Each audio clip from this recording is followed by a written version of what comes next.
Okay, झाले present mark करून. C, third स्टँडर्डचा lesson आपण पहिल्यांदा घेणार आहोत. आपण तुमच्यासाठी डायरेक्शन शिकतोय, दिशा शिकतोय. येस, लास्ट लेक्चरला आपण हे सॉल्व्ह केलेलं होतं, तुम्हाला आठवतंय का? या पिक्चर मध्ये आपण सारा आणि आमिर यांना त्यांना ज्या ठिकाणी जायचं आहे त्या ठिकाणी जाण्यासाठी मदत केली होती. येस, आठवतंय का तुम्हाला? ओके, तर बघा, लेट्स प्ले अ गेम. आता एक खेळ खेळूया. काय आहे खेळ? Determine the east with respect to your face. तुम्ही ज्या ठिकाणी राहता त्या ठिकाणाची पूर्व दिशा ओळखायची. आता आपल्याला समजलं पूर्व दिशा कशी ओळखायची. Okay, what are the things situated in each of the direction. मग कोणत्या दिशेला काय काय आहे? या दिशेला बस स्टॉप आहे, इकडच्या दिशेला तळ आहे, डोंगर आहे, असं सगळं समजावून घ्यायचं आहे. Now move around in a circle. आणि त्यानंतर गोल गोल फिरत राहायचं आहे. When the group leader names a direction, quickly stand facing that direction. आणि मग या खेळात जो तुमचा ग्रुप लीडर असेल त्याने जर सांगितलं नॉर्थ, तर लगेच नॉर्थला तोंड करून उभं राहायचं आहे. साऊथ, मग लगेच साऊथला तोंड करून उभं राहायचं आहे. Like this. Those who are wrong are out. आणि त्याच्यात जे चुकेल ते बाद. ओके, येस, हा आहे एक गेम. नंतर बघा, use of direction in map. जे आपल्या बुक मध्ये मॅप असतात ना, त्यांच्यामध्ये डायरेक्शनचा वापर कसा करायचा आणि कसा केलेला असतो ते आपण पाहणार आहोत. Okay, see, in a map directions are always shown. नकाशामध्ये नेहमी दिशा दिलेल्या असतात. जर तुम्ही नकाशा पाहिला असेल तर. Okay, they are indicated with the help of an arrow pointing north. आणि त्यामध्ये नकाशात एक दिशा चक्र दिलेलं असतं. The direction on the map have to match with the directions on the ground before reading the map.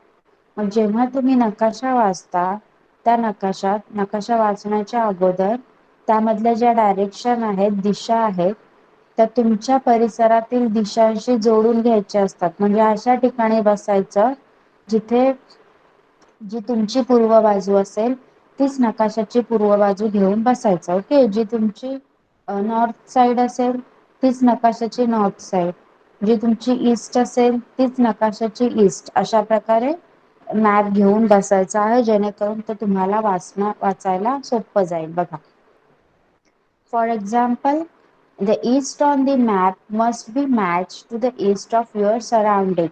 म्हणजे नकाशातली जी पूर्व दिशा आहे ती तुमच्या परिसरातील पूर्व दिशेची जोडून घ्यायची. आपल्या परिसरातील ईस्ट कोणती, पूर्व दिशा कोणती? जिथे सूर्य उगवतो, बरोबर. मग टीचर नकाशाची जी तुमचा पूर्व, आवाज नाही येत.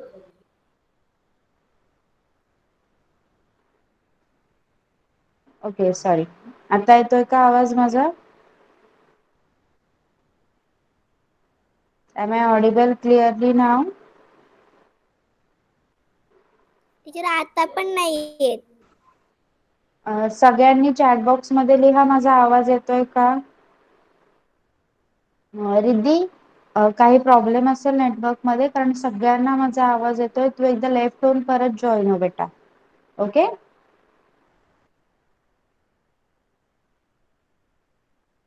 येस, यू कॅन सी सगळ्यांना आवाज येतोय. त्यामुळे तू एकदा लेफ्ट हो आणि परत जॉईन हो. सी, ओके, कुठे होतो आपण? हा, आपण काय करायचं आहे, जी ईस्ट आहे मॅप वरची, जी ईस्ट आहे तिथेच आपल्या ईस्ट सोबत जोडून बसायचं आहे. ती मुलगी बघा कशी बसलेली आहे. सूर्य उगवणारी दिशा कोणती आहे? पूर्व दिशा आहे की नाही? ईस्ट आहे की नाही? आणि जो मॅप आहे, मॅपची पण दिशा ईस्ट घेऊन ती बसलेली आहे. Okay, by doing this you can tell at once the directions of the places shown on a map. मग असं जर केलं तर आपण नकाशामधले ठिकाण नेमकी कोणत्या दिशेला आहे ते लगेच सांगता येईल. बरोबर. Use this method by reading the maps in your textbook too. आता तुम्हाला टेक्स्टबुक भेटलेत का सांगा मला. Do you have your textbook with you? कोणाकोणाकडे टेक्स्टबुक आहे सांगा. येस. ओके. आहे तुमच्याकडे टेक्स्टबुक. मग आता नेक्स्ट टाइम आपला लेक्चर झाल्यावर काय करायचं आहे, ज्यांच्याकडे टेक्स्टबुक आहे त्यांनी किंवा मोबाईलवर आपल्या महाराष्ट्राचा किंवा भारताचा नकाशा सर्च करायचा आहे. भारताचा मॅप सर्च करायचा आणि आपला मोबाईल घेऊन बसायचं. पूर्व दिशेला ईस्टला जिथे सूर्य उगवतो तुमच्या घराच्या त्यामध्ये त्या दिशेला तुमच्या मोबाईल मधल्या मॅपची पूर्व दिशा यायला पाहिजे. ईस्ट डायरेक्शन यायला पाहिजे. असं बसायचं आणि मॅप रीड करायचा. ओके. करणार ना सगळे? Yes. All of you can do this. ज्यांच्याकडे बुक मध्ये मॅप आहे त्यांनी बुक ने करायचं, बुक मध्ये घेऊन करायचं. आणि ज्यांच्याकडे नाही त्यांनी मोबाईल मध्ये इंडियाचा मॅप उघडायचा, भारताचा नकाशा उघडायचा आणि पाहायचा. ओके. चला बघा आता काय दिलेला आहे आपल्याला. District, state and country. जिल्हा, राज्य आणि देश. ओके. आता आपण एक ऍक्टिव्हिटी घेऊया. तुम्ही सगळ्यांनी मला तुमचा जिल्हा सांगायचा. आपण सगळे महाराष्ट्रातच राहतो आणि आपण सगळे भारतातच राहतो. बरोबर. पण तुम्ही सगळ्यांनी मला तुमचा जिल्हा सांगायचा आहे. ओके. डिस्ट्रिक्ट सांगायचा आहे. I will tell mine first. मी माझं पहिल्यांदा सांगणार आहे. ओके. आणि त्यानंतर तुम्ही एकेकाने मला सांगायचं आहे. येस. ओके. डिस्ट्रिक्ट, तालुका नाही, डिस्ट्रिक्ट सांगायचा आहे. जिल्हा. चला आपण सुरुवात करूया. Mine is Raigad. Okay. I am from Raigad district. Okay. Swaraj तू सांग. You are from which district? Ratnagiri. Okay. Aarush, you are from which district?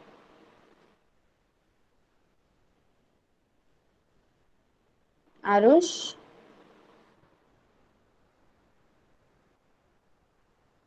Okay. Gargi. Satara. Yes, Satara. Arya. Raigad. Yes. Kushal. Raigad.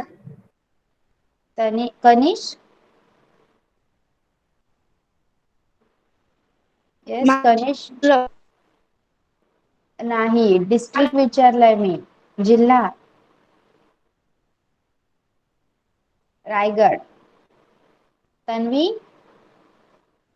Raigad. सार्थक. रायगड. रिद्धी. रायगड. रिद्धी आता आवाज येतोय बेटा नीट? Yes. Okay. Sneha. Raigad. Yes. Vedant. Raigad. Yes. Okay. Susi, आता आपल्याला डिफरंट डिस्ट्रिक्टचे सुद्धा मुलं आहेत आपल्यासोबत. Like Swaraj is from Ratnagiri and Gargi is from Satara. Okay. बघा आता बघितलं तुम्ही, समजलं तुम्हाला डिस्ट्रिक्ट. आता आपण सुरुवात करूया. District, state and country. आपण सगळे वेगवेगळ्या डिस्ट्रिक्ट मध्ये राहत असलो तरी आपण सगळे महाराष्ट्रात राहतो. एकच स्टेट आहे आणि एकच कंट्री म्हणजे इंडिया. ओके. बघा. India is my country. Bharat माझा देश आहे. We have been reading this sentence in a pledge ever since standard 1. मग तुम्ही इयत्ता पहिली पासून ही प्रतिज्ञा बोलता की नाही स्कूलमध्ये. भारत माझा देश आहे, सारे भारतीय माझे बांधव आहेत. हो की नाही सांगा. India is my country, all Indians are my, बोलता ना? Yes. Okay. You must have read the words state, nation and world. मग यामध्ये तुम्ही दुसरी मध्ये गेल्यावर राज्य, राष्ट्र आणि जग हे स्टेट, नेशन अँड वर्ल्ड हे सुद्धा शब्द वाचले असतील.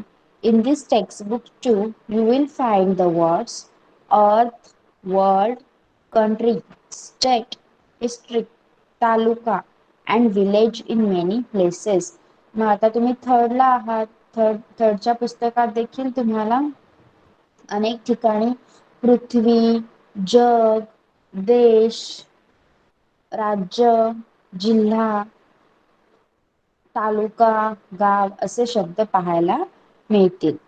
कम let us get to know district, state, country, the earth and world. मग आता आपण चला जिल्हा, राज्य, देश, पृथ्वी, जग यांची थोडीशी ओळख करून घेऊया. ओके, बघा. We live in a house. आपण एका घरात राहतो, बरोबर. Our houses are built on land. आणि आपली घरे कुठे असतात? आपण आकाशातल्या घरात राहतो का? नाही, आपली घरे जमिनीवर बांधलेली असतात. Okay. This land is spread very फार अँड वाईड. मग ही जमीन तुम्हाला माहित नाही एवढी खूप लांब पर्यंत पसरलेली असते. A vast section of land on the earth is called a continent. मग सगळ्यात मोठ्या अशा जमिनीच्या तुकड्याला, पृथ्वीवरील सगळ्यात मोठ्या जमिनीच्या तुकड्याला खंड असे म्हणतात. कॉन्टिनेंट, जसं Asia continent, Europe continent, Africa continent, आशिया खंड, युरोप खंड. ओके, तशा प्रकारे. Like continents, salt water too occupies the surface of earth. मग जसं पृथ्वीवर जमीन आहे, खंड आहे, त्या खंडाप्रमाणे सगळीकडे खारट पाणी देखील पसरलेलं आहे. खारट पाणी कशाच्या फॉर्मॅटमध्ये पसरलेलं असणार? दिस पार्ट इज कॉल्ड ओशन, महासागर. खारट पाणी पसरलेलं आहे पृथ्वीवर आणि त्या भागाला आपण महासागर असं म्हणतो. ओके. मग अरबी समुद्र, अटलांटिक समुद्र हे सगळे काय आहेत? महासागर आहेत. The earth is also called the world. मग या पृथ्वीला जग असंही म्हणतात. वर्ल्ड, वर्ल्ड मध्ये खूप सारे कंट्रीज एकत्र येतात. फक्त आपला इंडिया नाही, इंडियासारखे अजून भरपूर कंट्रीज एकत्र येतात आणि वर्ल्ड बनतं, पूर्ण वर्ल्ड. ओके, जग म्हणतात Marathi. There are many countries on the land on the earth. मग पृथ्वीवरील जमिनीवर अनेक देश आहेत. Okay. The countries are made up of several states. आणि हे कंट्रीज कसे बनलेले आहेत? अनेक राज्यांचे बनलेले आहेत. जसं आपण बघा, we live in the state of Maharashtra. आपण कुठे राहतो? महाराष्ट्र राज्यात राहतो, बरोबर. Our country India is made up of many such states. मग आपला भारत देश हा असा बहुतेक राज्यांचा बनून तयार झालेला आहे. जसं हरियाणा, पंजाब, उत्तर प्रदेश, मध्य प्रदेश, आसाम, ओके, आंध्र प्रदेश यासारखे भरपूर राज्य एकत्र येऊन आपला भारत देश तयार झालेला आहे. Maps of your district, Maharashtra state, India and the world have been given in this lesson. Complete the activities based on the maps. आता आपल्याला या लेसन मध्ये तुमचा जिल्हा, ज्या जिल्ह्यात तुम्ही राहता, महाराष्ट्र राज्य, भारत देश आणि जग याचे मॅप्स, याचे नकाशे दिलेले आहेत. या नकाशांबद्दल काही ऍक्टिव्हिटीज आहेत त्या आपल्याला कंप्लीट करायला सांगितल्या आहेत, त्या आपण पाहणार आहोत.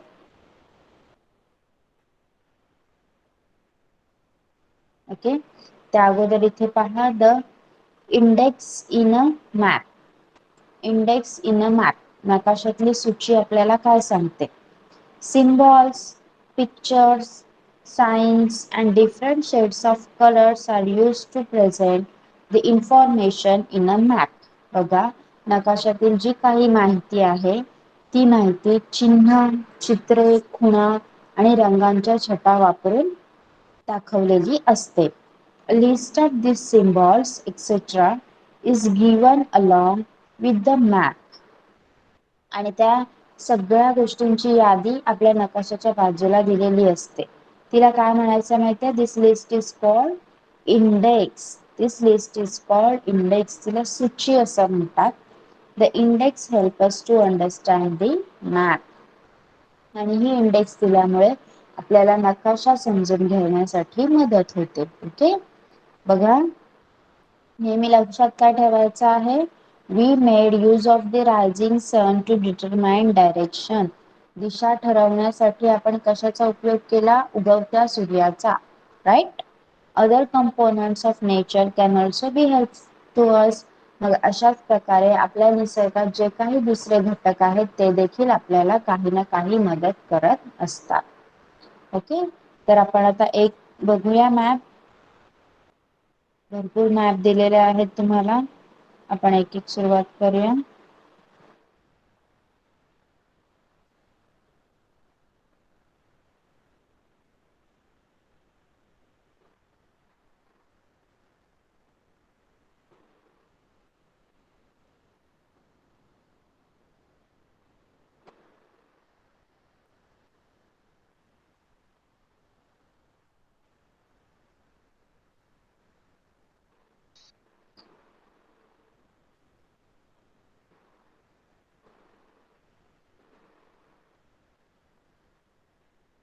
ओके, बघा इथे काय दिलेलं आहे. Make friends with maps. आता आपण नकाशाची ओळख करून घेणार आहोत. ओके, एक नकाशा आपण शिकणार आहोत. बघा, नकाशाची मैत्री म्हणजे नकाशाचा अभ्यास करणार आहोत. Brihanmumbai is one of the major cities of our country. Brihanmumbai हे काय आहे, आपल्या देशातील एक प्रमुख शहर आहे. ओके, त्याचा मॅप दिलेला आहे आपल्याला. It comprises 2 district. मग त्यामध्ये 2 डिस्ट्रिक्ट येतात. ओके, 2 जिल्हे येतात. कोणकोणते? मुंबई सिटी डिस्ट्रिक्ट आणि मुंबई सब अर्बन डिस्ट्रिक्ट. बघा, मुंबई शहर जिल्हा आणि मुंबई उपनगर जिल्हा असे 2 जिल्हे मिळून बृहन्मुंबई हे प्रमुख शहर तयार झालेलं आहे. Okay, Mumbai is one of the biggest cities in India. तुम्हाला माहितीच आहे की मुंबई हे आपल्या भारतातील सर्वात मोठं शहर आहे. Mumbai is the capital of our Maharashtra state. आणि ही मुंबई आपल्या महाराष्ट्र राज्याची राजधानी देखील आहे. Look at the index given along with the map. It will help us understand the map, study the map using the index and the directions and carry out the activities given below. आपल्याला या नकाशासोबत एक index म्हणजे सूची सुद्धा दिलेली आहे आणि ही सूची आपल्याला नकाशा समजून घ्यायला मदत करणार आहे. सूची आणि दिशांच्या मदतीने आपण नकाशा समजून घ्यायचा आहे आणि खालील काही ऍक्टिव्हिटी दिल्या आहेत त्या करायच्या आहेत. So here you required a book. यासाठी आपल्याला बुक गरजेचं होतं. Let it be, next time मी तुम्हाला ऑलरेडी सांगून ठेवत जाईल. तुम्ही नकाशाचा प्रिंट काढून त्याला कलर करू शकता. ओके, बघा इथे इंडेक्स दिलेली आहे तुम्हाला. इंडेक्स म्हणजे काय? ही सूची ज्यामध्ये वेगवेगळ्या चिन्हांचा कलरचा वापर केलेला आहे. जर पिंक लाईन असतील, अशा छोट्या छोट्या लाईन जॉईन होऊन पिंक लाईन तयार झालेली असेल तर ती काय असणार आहे? डिस्ट्रिक्ट बाउंड्री म्हणजे जिल्ह्याची सीमा असणार आहे. ओके, नंतर व्हाईट सर्कल असलेलं काय असणार आहे? मेजर प्लेसेस, प्रमुख स्थाने असणार आहेत. व्हाईट मध्ये ब्लॅक सर्कल असणार काय आहे? डिस्ट्रिक्ट हेडक्वार्टर म्हणजे जिल्ह्याचं मुख्य ठिकाण असणार आहे. त्यानंतर ग्रीन काय असणार आहे? रिक्लेम लँड म्हणजे समुद्रात भर घालून तयार केलेल्या जमिनीचा भाग. ओके, बघा तिथे तुम्हाला ग्रीन कलर आणि मध्ये ब्ल्यू लाईन्स पण दिसतात. म्हणजे काय? समुद्रात मातीची भर घालून तिथे जमीन तयार केलेली आहे. ओके, बघूया आता नकाशा. वरून सुरुवात करूया. बघा, व्हाईट काय होतं आपलं? प्रमुख स्थानं होती, important places. Okay, Dahisar, Borivali, Kandivali, Malad, Mumbai suburban district. Okay, हे सगळं कुठे आलं? मुंबई सब अर्बन मध्ये. गोरेगाव, अंधेरी, सांताक्रूज, विक्रोळी, घाटकोपर, कुर्ला. मी व्हाईट सर्कलवाले वाचते, लक्ष द्या. Sion, Mankhurd, Dadar, Sewri, Mumbai central, Byculla, Churchgate, Malabar hill, Raj Bhavan, Colaba. Okay, झाले मेजर प्लेसेस. मेजर प्लेसेस झाले, प्रमुख स्थाने व्हाईट मधले. आता आपल्याला वाचायचं आहे डिस्ट्रिक्ट हेडक्वार्टर. डिस्ट्रिक्ट हेडक्वार्टर कुठे आहे?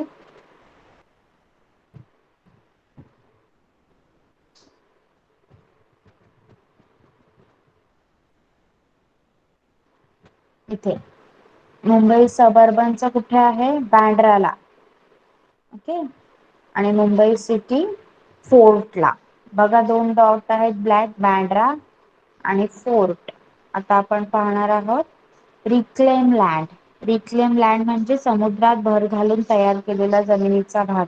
बघा मानखुर्दच्या इथे आहे थोडासा समुद्रात भर घालून जमीन तयार केलेला जमिनीचा भाग.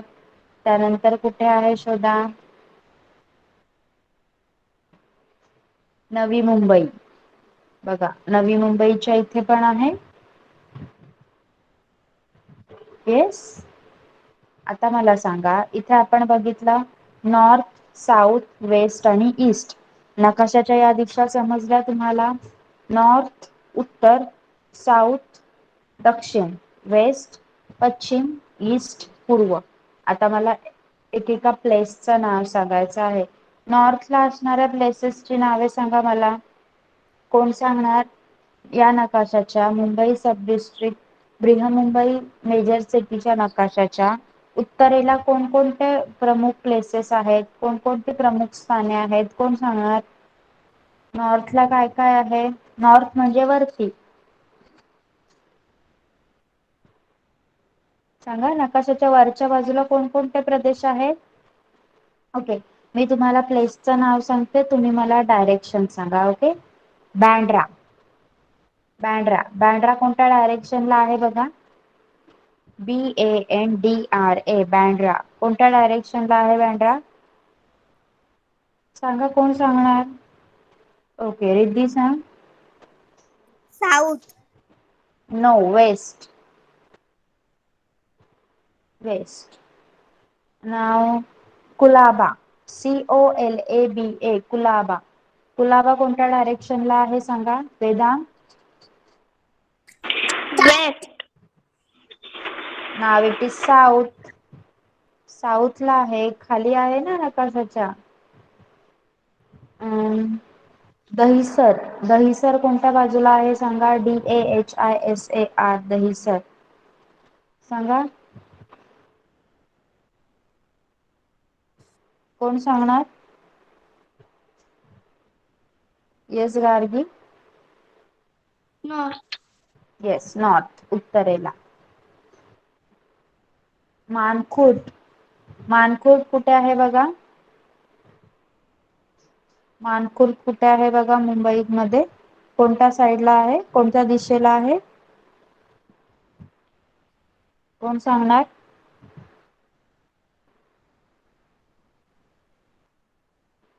हे आहे मानखुर्द. मग ते कोणत्या दिशेला येणार बघा नकाशा पूर्ण. येस वेदा.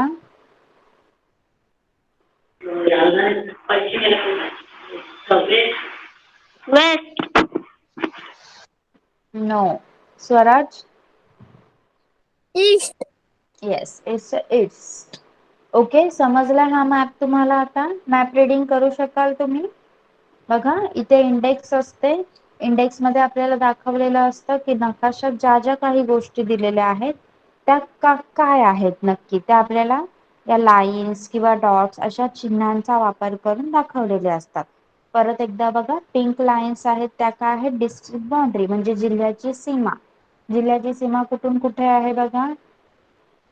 बघा मुंबई सिटी डिस्ट्रिक्टची सीमा माहीम क्रीक पासून फिरते. ओके. माहीम क्रीक पासून इथे खाली साऊथला कुलाबाला संपते. आणि वरती मुंबई सब डिस्ट्रिक्ट बघा इकडे पूर्ण नवी मुंबई घेऊन, नवी मुंबई बाहेर ठेवून इकडे फिरते. म्हणजे ठाणे डिस्ट्रिक्ट आणि नवी मुंबई त्याच्या बाहेर येतात. येस. आणि जे डॉट्स व्हाईट डॉट आहेत ते मेजर प्लेसेस आहेत. ते आपण पाहिले जसे दहिसर, बोरिवली, कांदिवली. ओके.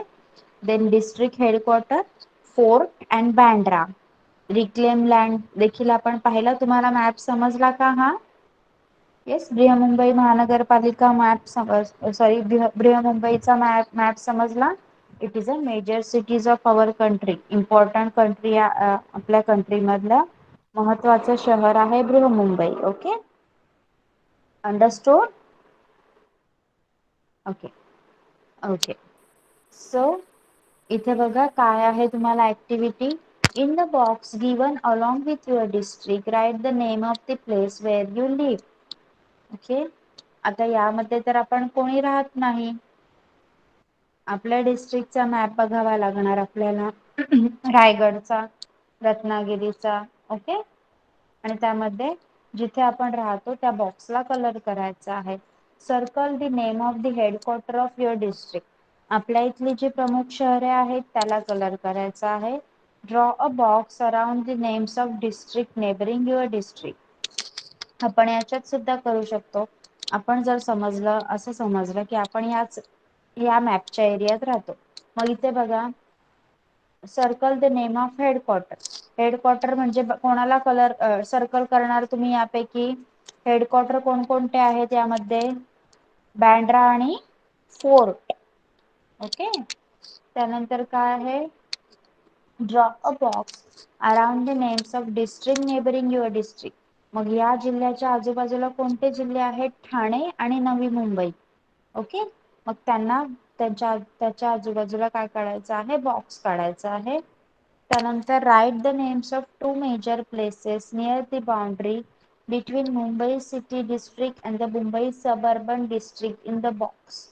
या बॉक्स मध्ये बघा मुंबई सबअर्बन डिस्ट्रिक्ट आणि मुंबई सिटी डिस्ट्रिक्ट मध्ये कोणते प्लेसेस येतात बघा. सायनपूरला. ओके, त्यानंतर write the name of district to the north of your district in the box. नॉर्थला कोणता डिस्ट्रिक्ट आहे, कोणता आहे वर, ठाणे. येस, लिहू शकाल हे आन्सर्स तुम्ही. हा मॅप आणि हे क्वेश्चन मी तुम्हाला पाठवून देईन, त्यावरून आन्सर लिहायचे आहे. येस, फक्त फर्स्ट क्वेश्चनचा आन्सर नाही लिहायचा, कारण यामध्ये आपण कुठेच येत नाही. Okay, done, understood. Tell me, third standard, let me know, do you all have understood third standard? Okay, okay. Now आता आपण घेऊया फोर्थ स्टँडर्ड. ओके,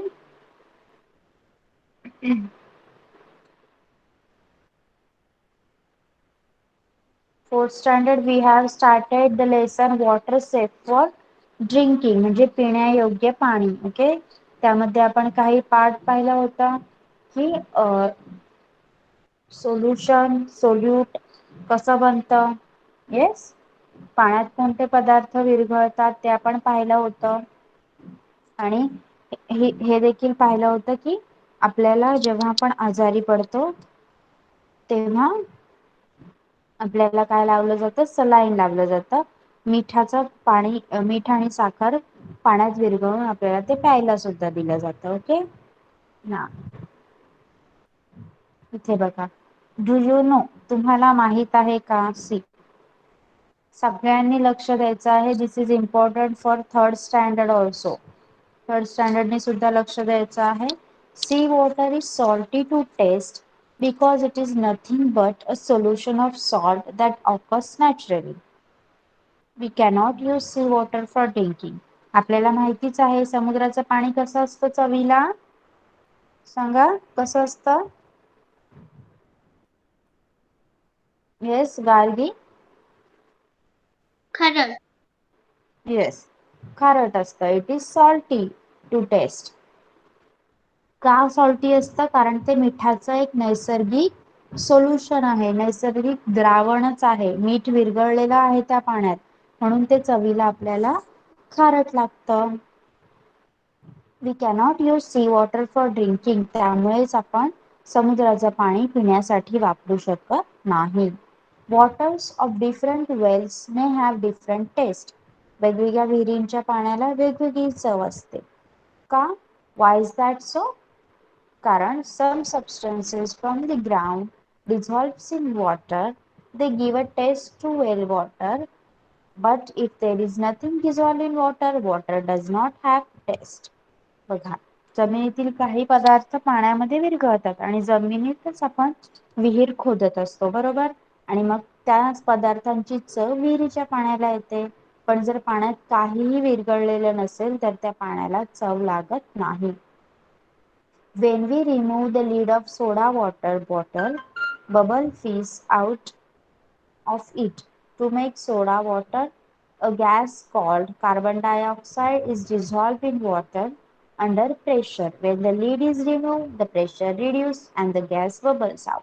तुम्ही जर सोडा वॉटरच्या बाटलीचं झाकण काढलं, कोणत्याही प्रकारचं कोल्ड ड्रिंक, फॅन्टा, मिरिंडा काहीही असेल, झाकण काढल्यावर तुम्हाला दिसेल की त्याच्यातून गॅस असा फसफसून बाहेर येतो. म्हणजेच काय, सोडा वॉटर बनवताना कार्बन डायऑक्साइड नावाचा वायू असतो, त्याला प्रेशर देऊन, दाब देऊन पाण्यात विरघळवलेलं असतं आणि झाकण काढल्यामुळे त्याचा दाब कमी होतो आणि तो वायू फसफस करून बाहेर येतो. ओके.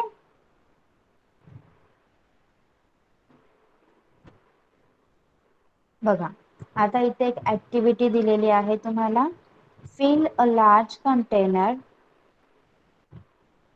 With water. काय दिसते बघा, एक मोठं भांडं घ्यायचं आहे आणि त्याच्यात पाणी भरायचं आहे. Collect following article. आणि तुमच्या घरातून काही यासारख्या वस्तू गोळा करायच्या आहेत ज्या इथे तुम्हाला दिलेल्या आहेत. त्या कोणकोणत्या आहेत पहा. From your compass box. तुमच्या कंपास बॉक्स मधून काय काय घेणार तुम्ही. अ प्लास्टिक रूलर, तुमची प्लास्टिकची पट्टी. अँड इरेझर, एक खोडरबर. अ पेन्सिल, तुमचं लिहिण्याची पेन्सिल. अ शार्पनर, शार्पनर जे तुम्ही पेन्सिल शार्प करायला वापरता ते. रबर बँड, एक रबर बँड, रबर केसाला लावायचा रबर. ओके. आणि कंपास म्हणजे कर्कटक. घरातून काय काय घ्यायचं आहे. फ्रॉम युअर हाऊस, घरातून काय घ्यायचं आहे. अ स्टील स्पून, स्टीलचा चमचा. अ प्लास्टिक स्पून, प्लास्टिकचा चमचा. सम ग्राउंडनट शेल, शेंगदाण्यांचे साल. अँड आयर्न नेल, खिळा. स्क्रू, स्क्रू घ्यायचा आहे कसला तरी. अ कॉइन, एक नाणं घ्यायचं आहे. फ्रॉम आउटडोअर, बाहेरून काय घ्यायचं आहे तुम्हाला. स्टोन्स, काही दगड की खडे. लिटिल ट्विक्स, छोट्या छोट्या काड्या झाडाच्या. लिव्स, पाने. आणि सॉइल, माती. Put these things in the water and see whether each of them sink or floats. आणि यापैकी एक एक वस्तू पाण्यात टाकायची आणि ती बुडते, पाण्यात आत जाते की पाण्यात वर तरंगते ते पाहायचं. बघा इथे दिसतंय तुम्हाला. कोणत्या वस्तू आत जाणार सांगा मला. सांगा, कोण सांगणार. कनिष, कनिष सांग, कोणत्या वस्तू आत जातील.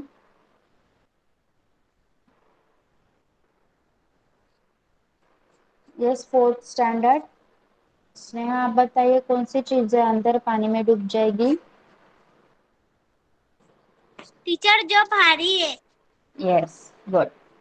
जे वजनाने जास्त आहेत त्या गोष्टी पाण्यामध्ये आत जातील आणि ज्या हलक्या आहेत त्या पाण्यावर तरंगतील. ओके, पहा. What do you see. आता तुम्हाला काय दिसलं यामध्ये. The eraser, sharpener, teaspoon, nail, screw, stones, coin, the compass and the soil sink in the water while the other things float. बघा, खोडरबर किंवा शार्पनर, तुम्ही पेन्सिल शार्प करता तो शार्पनर, स्टीलचा चमचा, खिळा, स्क्रू, नाणे, माती, खडे या वस्तू काय होतील, पाण्यात बुडतील. आणि ज्या बाकीच्या वस्तू होत्या जसं तुमचं पेन्सिल, प्लास्टिकची रूलर किंवा पट्टी आणि शेंगांची सालं, भुईमुगाच्या शेंगांची टरफळ, या सगळ्या पाण्यावर तरंगतील. What does this tell us. यावरून आपल्याला काय समजतं. Some things float on water while some things sink in it. काही वस्तू पाण्यात तरंगतात तर काही पाण्यामध्ये आत बुडतात. The things that float are lighter than water. तरंगणाऱ्या ज्या वस्तू आहेत त्या पाण्यापेक्षा हलक्या असतात वो पानी से हलकी होती है. The things that sink are heavier than water. पण ज्या बुडणाऱ्या वस्तू आहेत जो अंदर चली गई डूब गई वो चीजें पानी से भारी होती है पाण्यापेक्षा जड असतात. ओके चला लिहून घ्या हे सेंटेन्स. ब्लॅक मध्ये लिहिलेलं आहे ते सेंटेन्स लिहा. The things that float are lighter than water. मराठीवाल्यांनी गार्गी बुक आहे का तुझ्याकडे? Yes ma'am. हा मग ते सेंटेन्स लिहून काढ. पेज नंबर 21 वरचा लास्ट सेंटेन्स. तरंगणाऱ्या वस्तू पाण्यापेक्षा हलक्या असतात. बुडणाऱ्या येस. वस्तू पाण्यापेक्षा जड असतात. Okay start writing. Fourth standard. Fourth standard लिहा पटापट.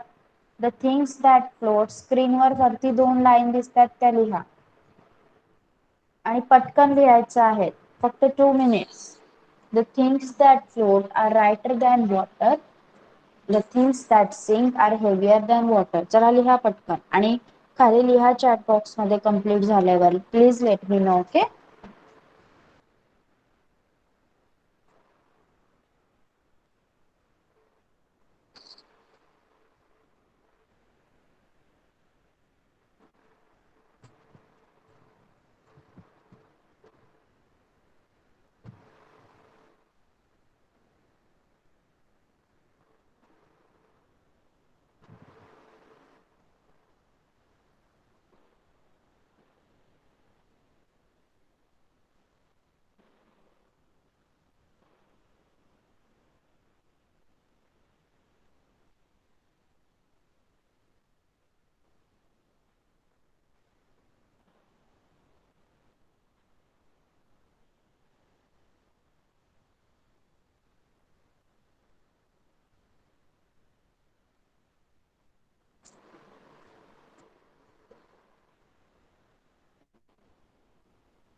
ओके चला टीचर सगळ्यांनी पटकन. टीचर आवाज नाही येत. टीचर तुमचा आवाज नाही येत. मी शांत बसलेली आहे तुम्ही लिहिताय म्हणून माझा आवाज नसेल येत तुम्हाला. आता येतोय का?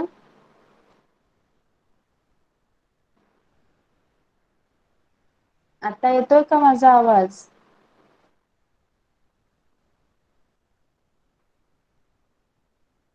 ओके ओके सब लोग बताइए एक बार. M I audible? माझा आवाज येतोय सगळ्यांना? Mic on. Sneha mic on करके बताइए. Yes okay teacher. Yes yes yes thank you. Teacher.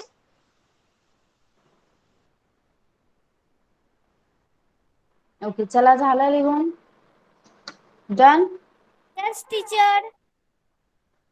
Okay now no one will put on their mic. Okay आता कोणीच माइक चालू करणार नाही. सी एक ऍक्टिव्हिटी पहा इथे. टेक सम मडी वॉटर इन अ बीकर. गढूळ असं पाणी घ्यायचं आहे एका चंचू पात्रात. If you do not find muddy water, then make some by adding some soil, pieces of dry twigs, straw, leaves, etc. to water. आणि जर गढूळ पाणी नसेल आपल्याकडे तर पाण्यात थोडीशी माती, छोट्या मोठ्या काड्या आणि वाळलेल्या पालापाचोळ्याचे छोटे छोटे तुकडे टाकायचे आणि ते पाणी गढूळ करून घ्यायचं. मिक्स करून गढूळ करून घ्यायचं. Okay now allow this beaker to stand still for 4 or 5 hours. मग आता ते चंचू पात्र अजिबात हात न लावता धक्का लागू न देता 4-5 तास एकदम स्थिर ठेवायचं आहे एका जागेवर. बघा अशा प्रकारचं घाण पाणी घ्यायचं आहे आणि त्याला असं शांत राहून द्यायचं आहे. काय होणार बघा. What do you see? काय दिसणार आता आपल्याला? The particles of soil sink in the water and form a layer or sediment at the bottom. बघा, पाण्याच्या तळाशी मातीच्या कणांचा गाळ जमा होतो. Right? But twigs and other rubbish float on the water. पण जी काही दुसरी घाण आहे आणि छोट्या छोट्या काड्या आहेत आणि कचरा आहे दुसरा, तो काय करणार? पाण्यावर तरंगत राहणार. It takes a long time for the sediment to form. आणि जो गाळ आहे खाली जमा झालेला, हा जो गाळ आहे तो जमा होण्यासाठी पण खूप वेळ लागला. What does this tell us? यावरून आपल्याला काय कळतं?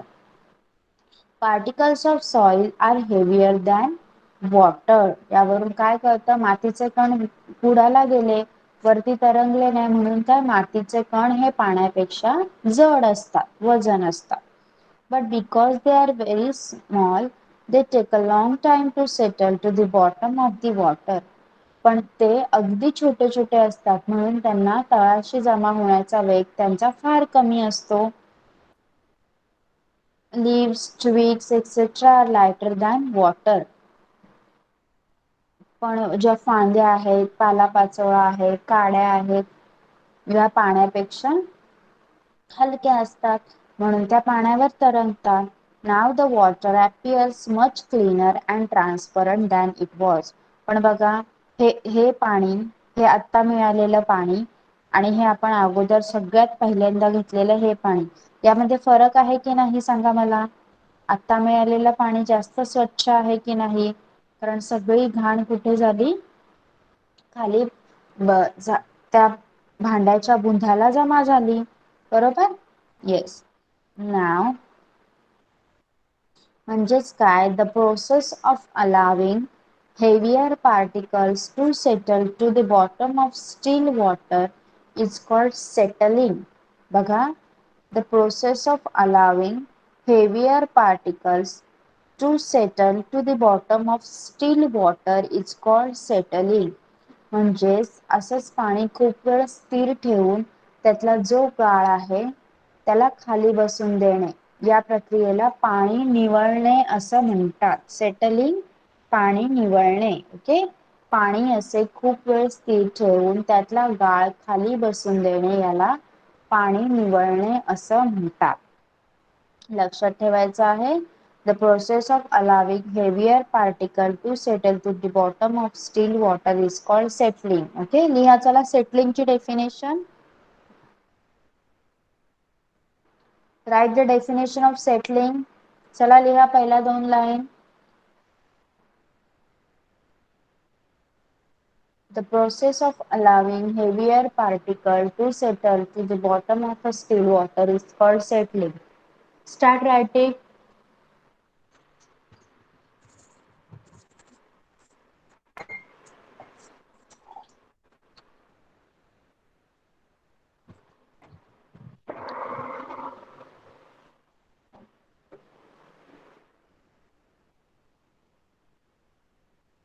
Yes. Start writing very fast.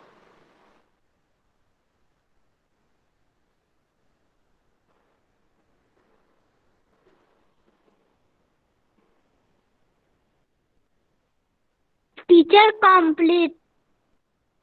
Okay. Please do not put on your mic. Chat box मध्ये लिहायचं आहे. What you have to write? The process of allowing heavier particles to settle to the bottom of still water is called settling. पाणी असे खूप वेळ स्थिर ठेवून त्यातला गाळ खाली बसून देणे त्याला पाणी निवळणे असं म्हणतात. टीचर. Yes. टीचर, मी माझ्या मामाकडे आले, मी बुक्स नाही आणल्या. मी इथे दाखवते ना पण स्क्रीनवर, म्हणजे तुझ्याकडे नोटबुक नाहीये. नोटबुक नाहीये का तुझ्याकडे? ओके. येस, मी माझ्या मामाकडे आलीये, मी बुक्स नाही आणल्या. Yes, yes.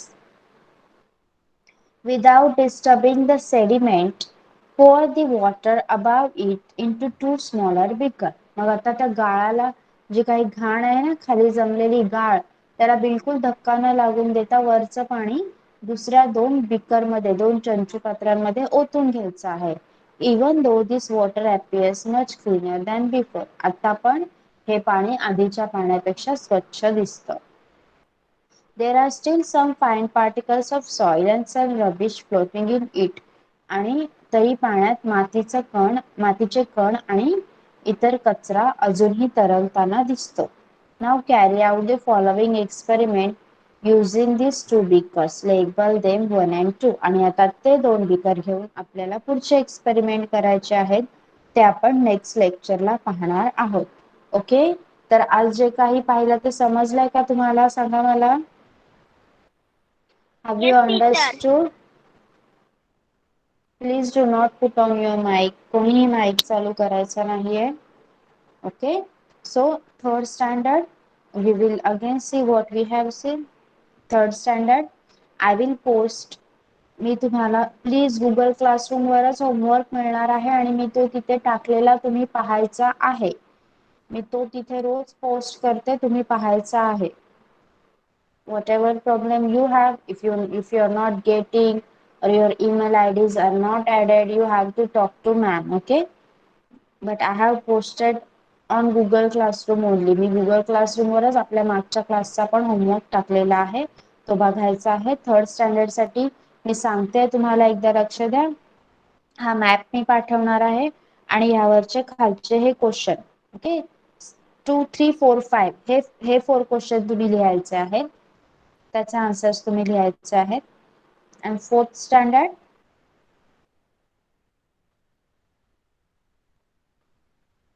स्टँडर्ड तुम्ही ही ऍक्टिव्हिटी लिहायची आहे.